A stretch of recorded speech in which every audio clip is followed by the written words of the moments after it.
Hello and welcome. My name is Brenda Onyango Kitui.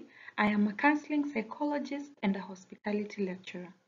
So today's video is about what to do when you're going through a difficult situation. Yeah, this video is for those times when something has happened that is beyond your control. You've tried everything and there's nothing you can do to change the situation, but all you have to do is just sit and wait for the situation to get better. Okay, so how do you sit in a difficult situation?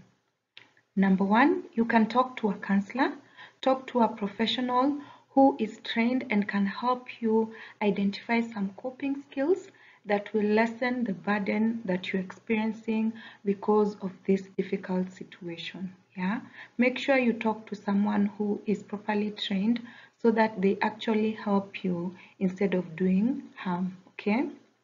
Then number two, this is something your counselor might actually ask you to do, journaling.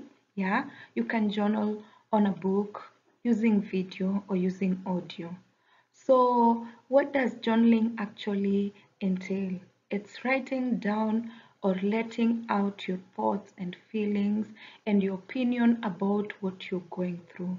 So you can write it down on a book, on a notebook that you have dedicated for this so that it helps you release all the stress you're going through, all the tension, all the battle and conversations that are going on in your head.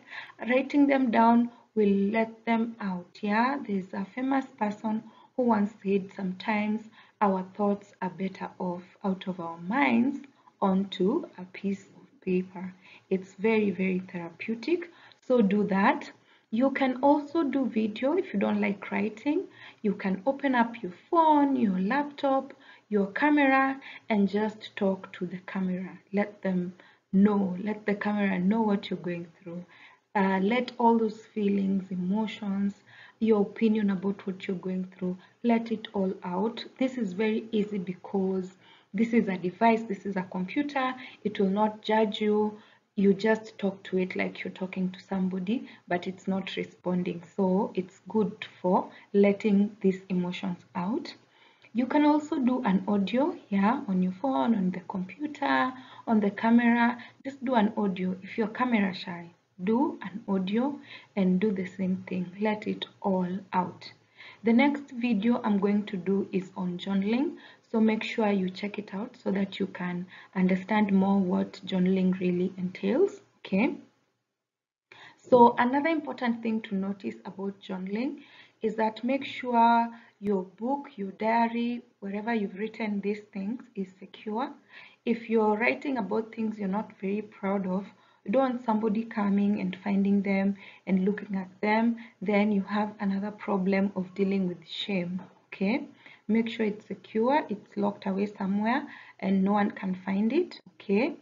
If it is a video you've recorded on a computer, you can delete it. And when you delete it, please make sure you go back to the recycle bin and also delete it from there so that no one finds it. Or do the same, okay?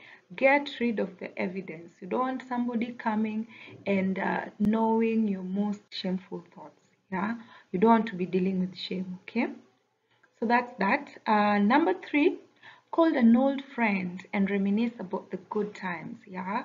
For the few minutes you'll be on phone with this friend talking about a fun activity that you shared, your mind will be taking a break from this situation you're in. Yeah. Just call a friend. You can have, say, Monday, I'm going to call this friend A. On Wednesday, I'm calling friend B. Next week, I'll call friend C. Yeah, so that you give yourself some few minutes of happiness and joy away from this difficult situation you're in. Yeah.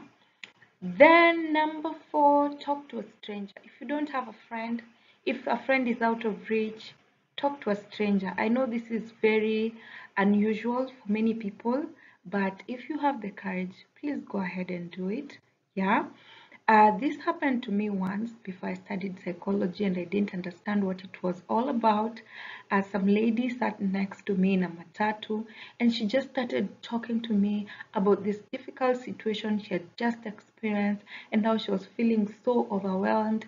And I just sat there and listened and listened and I was like, Really, and by the time she was alighting, she was like, hey, madam, thank you, asante, menisaidia, asante. And there's nothing much I did, but I gave her an ear. Yeah, I gave her an opportunity to let it all out, to release the psychological distress she was experiencing. So talk to a stranger. Then eat, sleep, and exercise. That's our next point. Yeah. Why do you need to eat? Why do you need to sleep? Why do you need to exercise? Yeah. How do you usually feel when you're hungry? When you've not eaten the whole day and your stomach is empty, you feel restless, you feel like there's something wrong, you feel this discomfort. Yeah. You don't want to be feeling this discomfort and you still have this other situation you're dealing with. So eat. Yeah. Same to sleep. Yeah. Sleep affects your mood. Okay. If you've not slept enough, if someone wakes you up at 3 a.m. and you're not a morning person, how do you usually feel? Feel like you want to punch them in the face. Yeah. Because you have not had enough sleep. Sleep affects your mood. So make sure your mood is taken care of in terms of sleep, in terms of eating, so that you're not in a bad mood and this situation also bothering you and is in your mind and you're trying to get through it. Okay. Exercise releases feel good hormones. Yeah. So if there's anything you need at this particular time, it's the feel good hormones. So get your body moving, do some exercise. If you don't like exercise, that brings me to the next point. Go for a walk. Yeah. Take a walk to the shop, take a walk to a nearby shopping center. Yeah. Get your body moving so that some of those good hormones, feel good hormones, can be released so that you can feel alive again, away from your situation. Okay. So if you don't like walking, you can do a drive. If you have a car, go for a drive. Go to a nearby center, see nature, look at the people, look at what's going on around you, yeah, so that you can give your mind some break again, okay? Then look for comedy. Yeah. Personally, what I do is that I always look at those videos of babies eating lemons on YouTube. Yeah. And they always make me laugh so hard. So if I'm going through a very difficult situation, I'll go to the video, look at the video, laugh, feel good, say, okay, this is just a passing moment in my life and I will get through it. Okay. Yeah, so look for comedy. Call that friend of yours who's so funny. Let them tell you a joke, laugh. Yeah, find comedy. Then take care of the spiritual. Pray, meditate. Yeah, if your spiritual practice involves going on top of a mountain and chanting, please do so. Some of these spiritual practices are very helpful when you're going through a difficult situation. Prayer, talking to God is like talking to a friend and letting them know what you're going through so that they can do something about it. It's very, very therapeutic. Then try the arts, yeah, painting, dancing, music, yeah.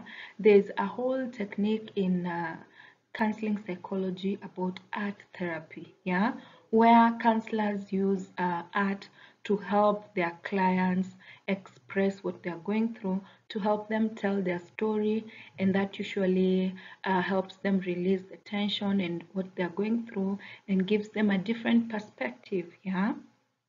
So try the arts. I know of a friend who, when she lost her mom, she joined a dancing club and she always says how that helped her get through the pain. Yeah. So do the arts and that will give you a break also again from the situation you're in. It will give your mind a break from it so that you can just feel some form of relief, because that's what you're looking for when you're going through a difficult situation that is beyond you. You're looking for a few minutes of sanity, you're looking for a few minutes of laughter and joy so that you can carry on with your daily life activities. Okay, so that's it for today's video. I hope to see you in the next video.